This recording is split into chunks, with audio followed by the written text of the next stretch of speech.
धडा 8वा विभाज्यता सराव संच 22 उदाहरण पहिला एका बागेत फुलझाडे आहेत. एकेका झाडावर एकच संख्या असलेली अनेक फुले आहेत.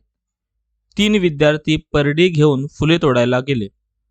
परडीवर 3, 4, 9 यांपैकी एक संख्या आहे. प्रत्येक विद्यार्थी आपल्या परडीवरील संख्येने विभाज्य संख्या असलेले फूल तोडतो. एका झाडावरून एकच फूल तो घेतो. सांगा बरं, प्रत्येक परडीत कोणत्या संख्यांची फुले असतील? आता सर्वात प्रथम 3 अंक असलेल्या परडीमध्ये कोणती फुले येतील हे पाहूया. यासाठी आपल्याला 3 ची विभाज्यतेची कसोटी वापरावी लागेल.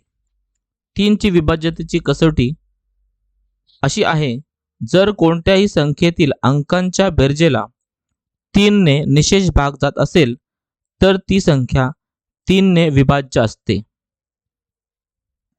आणि म्हणून 3 च्या परडीमध्ये पुढील संख्या येतील: 111, 369, 435, 249, 666, 450, 960, 432, 999, 72, 336 आणि 90, 123, 108.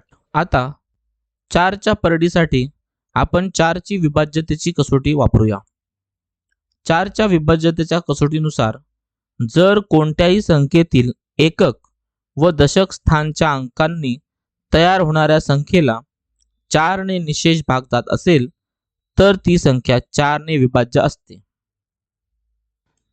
आणि म्हणून 4 च्या परडीमध्ये पुढील संख्या येतील: 356, 220, 432, 960, 72, 336 आणि 108. आता पुढे 9 च्या परडीसाठी आपण 9 ची विभाज्यतेची कसोटी वापरणार आहोत. 9 च्या विभाज्यतेच्या कसोटीनुसार जर कोणत्याही संख्येतील अंकांच्या बेरजेला 9 ने निशेष भाग जात असेल तर ती संख्या 9 ने विभाज्य असते.